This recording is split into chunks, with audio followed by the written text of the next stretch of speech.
Sur les réseaux, j'ai vu de loin qu'il existait une hype pour une série particulière, Uma Musume. Une série avec un synopsis tout aussi particulier, des filles hybrides juments qui font des courses hippiques pour finir sur un concert d'idoles. Comment vous dire que, de base, les chevaux, j'en ai strictement rien à péter. Hormis les légendaires Epona et Ablette, les concerts d'idoles je connais que Oshinoko et vu comment ça s'est terminé, je ne voulais plus en entendre parler. Et il reste que les filles, et j'aime les filles, c'est un peu bizarre dit comme ça. Bref, je n'avais aucune raison de commencer Uma Musume. Mais on est venu me voir personnellement pour me dire tous les points positifs de l'œuvre. Des commentateurs qui te hérissent les poils, une tension permanente, des scènes émouvantes à t'en briser le cœur, une qualité visuelle et technique exceptionnelle au-delà des animés du genre, et enfin, Amano qui conclut en me disant « Je te jure que c'est l'anime de sport du siècle ». Bon, eh bien je vais devoir balayer mes appréhensions et plonger dans cet univers plus intriguant qu'autre chose. Je lance alors l'épisode 1 et je comprends. J'ai vu la lumière. C'est quoi cette série de dingue? Non, je rigole, j'ai pas vraiment apprécié, c'était techniquement pas folichon, des vannes niaises, des personnages plats, une intrigue molle. C'était pas mauvais car j'avais quand même envie de voir la suite par simple curiosité, mais sur le coup je me suis dit qu'on s'était moqué de moi. Et c'est alors plein de doutes que je lance l'épisode 2. L'épisode 2 était bien plus sympa, l'histoire de Special Week touchante et sa vraie première course assez hypante. Je commence à avoir la vision, mais ça va être une autre histoire qui me touchera vraiment en plein cœur, une histoire qui prend lieu dans notre monde à nous. Un drame a lieu dans l'épisode 7 de Uma Musume. C'est le jour du Tennocho, la coureuse de génie Silence Suzuka s'apprête à courir. Elle est la grande favorite. On dit d'elle qu'elle est une coureuse qu'on ne voit que tous les 100 ans. Elle est actuellement en série de 6 victoires, ce qui est énorme pour ce sport. Elle est tellement réputée qu'on ne se pose même plus la question de si elle va gagner la course ou pas. Non, la seule question que les fans se posent est quelle distance elle va mettre à ses opposants. Et juste avant son entrée dans le stade, son lacet se défait. Un événement insignifiant pourtant annonciateur d'un grand drame. Le début de la course est légendaire, Silence Suzuka distance ses adversaires dès le début, et alors qu'on pensait qu'elle était à sa vitesse maximale, elle accélère encore. C'est du jamais vu et tout le stade est estomaqué, mais la légende chute, et il lui faudra 1 an pour s'en remettre. Mais n'oubliez pas que c'est une fiction, pas la vraie vie. Je ne vous l'ai pas encore dit, mais les personnages d'Uma Musume ont hérité du nom d'un cheval de course ayant vraiment existé dans notre monde. Ils héritent de leur nom, mais aussi de leur destinée. Prenons le cas de Simboli Rudolph, surnommé l'Empereur. On dit de ce cheval qu'il est le meilleur du Japon. Il est le 4e cheval à avoir obtenu la triple couronne, entendez par là terminer premier des 3 courses les plus prestigieuses du pays à la suite, et en 2025, seuls 7 chevaux ont réussi cet exploit. En plus de cette triple couronne, elle a gagné 7 courses en G1, le plus haut niveau de course possible. Sa force est telle qu'on dit. Dans les courses hippiques, rien n'est joué d'avance, sauf pour elle. Elle est là, la légende de Simboli Rudolph. Et évidemment, son homologue dans Uma Musume est hérité de son histoire et est considéré comme une légende vivante. Et on va revenir à ce qui nous intéresse. Silence Suzuka a aussi hérité de l'histoire du cheval dont elle tire son nom. Au Tennocho d'automne de 1998, tous les regards étaient tournés vers un seul cheval, Silence Suzuka. Son jockey, Yuta Katake, était formel. Suzuka n'a jamais été en aussi bonne forme. Et ce jour-là, personne ne doutait de sa victoire. La seule question que les spectateurs avaient au bout des lèvres était jusqu'où allait-il dominer. Dès le départ, il fait preuve d'une démonstration de force sans pareil en laissant ses adversaires loin derrière. Il a 10 longueurs d'avance, mais au 3e virage, le drame. Silence Suzuka ralentit, un geste inhabituel. Puis il dérive vers l'extérieur comme s'il voulait protéger son jockey d'une chute, au péril de sa propre vie. Le verdict tombe, fracture de la jambe avant gauche. Le diagnostic est sombre, impitoyable, pas de retour en arrière possible, pas de miracle. Nous sommes dans la vraie vie cette fois. À seulement 4 ans, le prodige Silence Suzuka est euthanasié. Aujourd'hui, sa mémoire vit encore entre les collines de la ferme Inahara, là où il est né, et l'hippodrome de Hanshin, là où il est parti.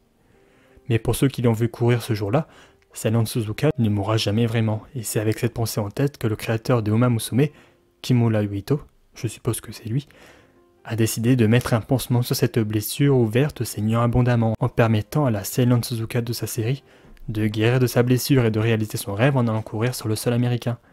C'est cette histoire qui a aidé à corriger les drames de la vie à travers un média de divertissement qui m'a touché, et qui m'a fait me dire que oui, Uma Musume est une œuvre magique. Après une saison 1 trop légère, j'ai décidé de me lancer dans la saison 2, car j'ai vu le potentiel que pouvait avoir la série, et c'est comme ça que j'ai rencontré un personnage. Non, pardon, le personnage. Une petite fille est là, observant la course de la légende Symboli Rudolph. Comme tout bon shonen, c'est comme ça que va commencer notre histoire, et c'est devant l'empereur qu'elle va le proclamer. Je veux devenir comme Symboli Rudolph, une fille jument super forte et super cool. À travers les traces de l'empereur, Tokai Taiyo devra écrire sa propre légende. Elle vient d'obtenir sa deuxième couronne, plus qu'une pour obtenir la triple en étant invaincue, comme son idole. Mais sa dernière course a été trop brutale pour son corps et elle s'est fait une fracture à la jambe. Le verdict est sans appel, pas de course pendant 6 mois. Problème, dans 6 mois, le Kikukacho, dernière manche de la triple couronne dont elle rêve tant, sera déjà passée, et selon le docteur, elle ne sera pas capable de courir à temps. Tokai Taiyo devra alors renoncer à son rêve. Mais nous sommes dans une fiction, et nous parlons de Tokai Taiyo, l'héritière de Symboli Rudolph. Elle va alors tout donner pour déjouer les pronostics des médecins, et donc tout donner pour guérir à temps. Heureusement, elle a un entraîneur incroyable qui lui a concocté un programme de rééducation en béton. Le temps passe et la date de la course approche à grands pas.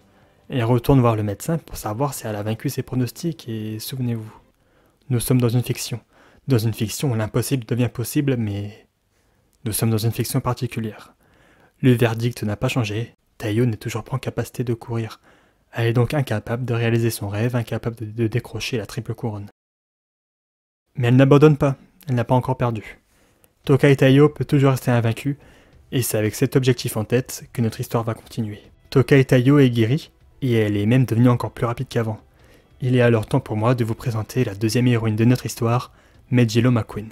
Digne héritière de la prestigieuse famille Meijiro, elle est arrivée première à 3 reprises au Tennocho et a fait 2 fois de suite seconde sur la même course. Elle et Taiyo sont considérées comme des rivales par le grand public, et elles vont jouer le jeu.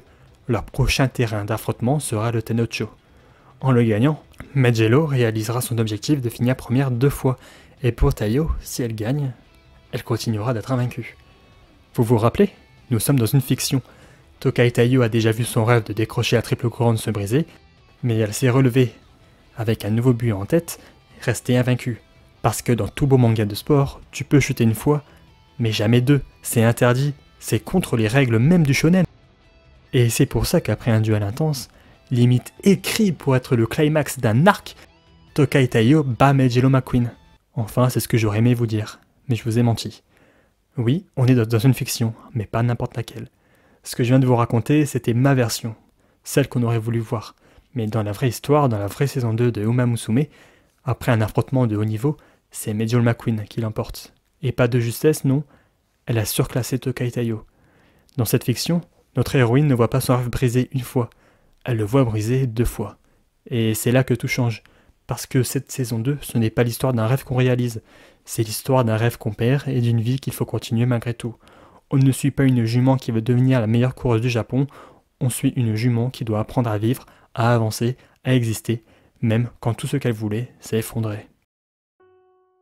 Tokai Taiyo s'est de nouveau blessée après une course où elle a fini 11e.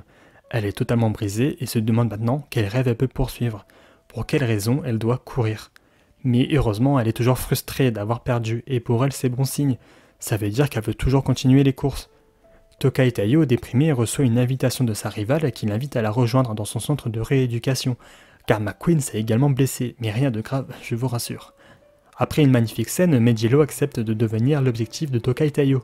Son rêve est maintenant de surpasser celle qu'on nomme la meilleure stayeur de tous les temps.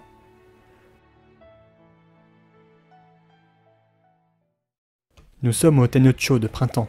Meijiro McQueen le court pour obtenir sa 3e victoire de suite, mais aussi pour être digne de rester l'objectif de Tokai Taiyo.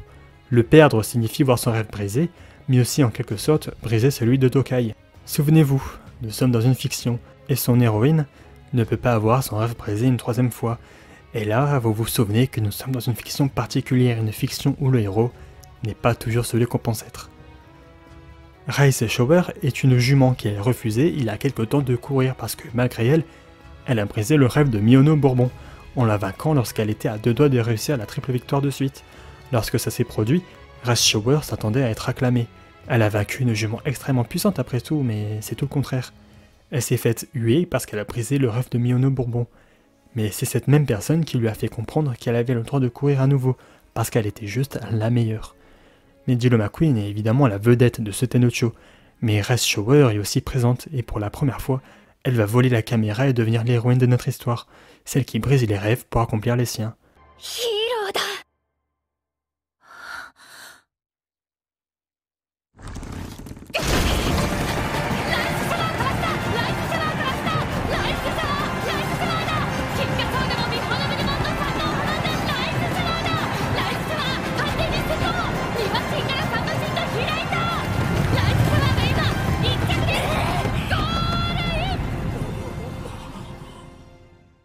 Vous l'avez compris, nous sommes dans une histoire où une héroïne voit son rêve brisé 3 fois.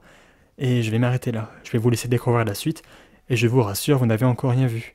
Entre une histoire d'héritier, 3 femmes fabuleuses, TM Opella et Jingle Pocket, et enfin une histoire de monstre, Uma Musume a encore beaucoup à vous montrer. Uma Musume est une œuvre particulière qui se base sur la réalité, les courses hippiques.